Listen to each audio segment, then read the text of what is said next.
Today, we are diving deep into the heart of South India to explore the incredible ruins of Warangal Fort. And let me tell you, these aren't just a pile of ancient stones. They're the last echoes of the once unstoppable Kakatiya Empire, and they tell a story of pure architectural genius and just incredible bravery. But you know, amidst all this amazing history, there's one thing that really stands out: the Kakatiya Kala Thoranam. It's this magnificent stone arch. It's so iconic, in fact, it's become the official symbol of the modern state of Telangana. So how on earth did a single gateway, built centuries ago, come to represent the identity of millions of people today? Well, to figure that out, we've got to go all the way back to the beginning. Okay, so let's rewind the clock to the 12th century. The Deccan Plateau is ruled by the powerful Kakatiya dynasty, and they have this absolutely grand vision. They're going to build a new capital, one so strong, so unbreachable, that it would be the beating heart of their growing empire. Now, their original capital was a place called Hanam Konda, but the king at the time, Ganapati Deva, he made a huge strategic call.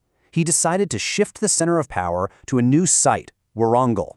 And this wasn't just, a change of address. This was the kickoff for a monumental project that would literally define their entire legacy. And get this fort wasn't built by just one person. No way. This was a generational project. It all started around 1199 with King Ganapati Deva laying the foundation. Then his successor, the legendary queen Rani Rudramadevi, picked up the torch and kept building. And finally, Pratapadrudra, the last great ruler of the dynasty, he strengthened it and expanded it even further. We're talking 3 rulers, one single enduring vision. So what was it that made this fort so incredibly special? Well, it all came down to the architecture. The Kakatiyas designed a defense system that was famous for being almost impossible to break through. It was a brilliant 3-layered defense. Okay, imagine you're an attacker. First, you'd have to get past a massive outer mud wall that stretched for 19 kilometers. Good luck with that. If you somehow managed it, you'd come face to face with a second, super strong wall made of solid stone.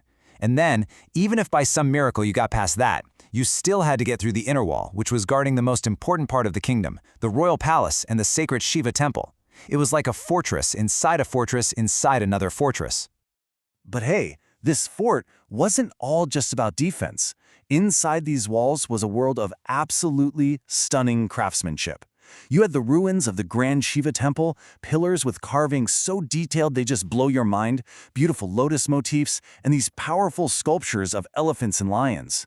This city wasn't just a stronghold, it was a work of art. And that brings us right back to our big question from the start.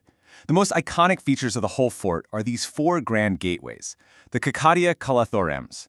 Each one was carved from a single massive block of granite. I mean, can you even imagine that kind of engineering? It's their incredible beauty and their sheer strength that explains why, centuries later, this arch was chosen to be the emblem of a modern state. It's a direct link to a truly glorious past. Now, every great fortress has its golden age, right? And for Warangal, that time came under the leadership of one of the most celebrated and, formidable rulers in all of Indian history. We're talking about Rani Rudramadevi. And let me tell you, in an era that was completely dominated by kings, she stands out as one of the very few women to actually hold the throne. And she didn't just hold it, she ruled with incredible courage and skill for almost 30 years. Her legacy is just woven into the stones of this fort. She wasn't some distant figurehead sitting on a throne. No, she was personally out there, strengthening the defenses, even supervising military operations herself. Her amazing leadership and smart reforms turned Warangal into this powerhouse of a capital, making the fortress stronger than it had ever been. But as we all know, no fortress is invincible forever. The 14th century brought a really dramatic, violent turning point. The powerful Delhi Sultanate, this massive empire from the north, cast its eyes on Warangal and all of its incredible riches. The year 1309. This is the first major test. The armies of the Delhi Sultanate, led by a general named Malik Kafur, show up right at the gates of Warangal. A long, brutal siege was about to begin. And these invaders, they weren't just looking for land, they were after treasure. The Kakatiyas were eventually forced to surrender, and as part of the deal, they had to give away just immense amounts of wealth, including a diamond that would go on to become the stuff of legends, the Koh-i-Noor.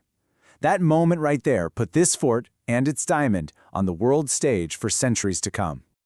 That first siege was a devastating blow for sure, but it wasn't the end. The real knockout punch came in 1323. The Delhi Sultanate attacked again, this time under a different ruler. Pratapa, the last Kakatiya king, he fought like a lion, but in the end, he was defeated. His surrender marked the final, tragic end of the great Kakatiya Empire. The fort was badly damaged, and its golden age was officially over. But you know, the story of a place like this doesn't just stop when its creators fall. These walls would go on to witness the rise and fall of several more dynasties, and each one would leave its own little mark on the stones. So after the Kakatiyas were gone, Warangal became a prize to be won. First it was controlled by the Delhi Sultanate, then the Bahmani Sultanate, and later by the Qutub Shahis of Golconda. Each new ruler who came in left their mark, adding new buildings, modifying the fort for their own needs. And over all that time, yeah, a lot of the inner buildings just fell into ruin. But here's the amazing part.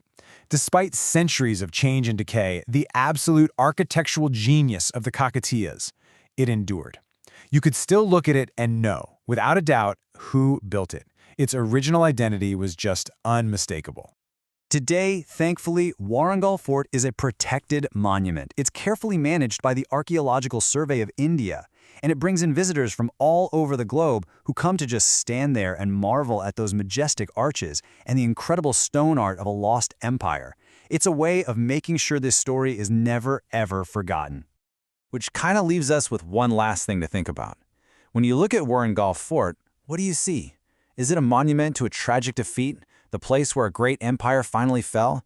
Or is the fact that it survived, that it endured through centuries of turmoil and was reborn as a cultural icon, is that the ultimate symbol of resilience?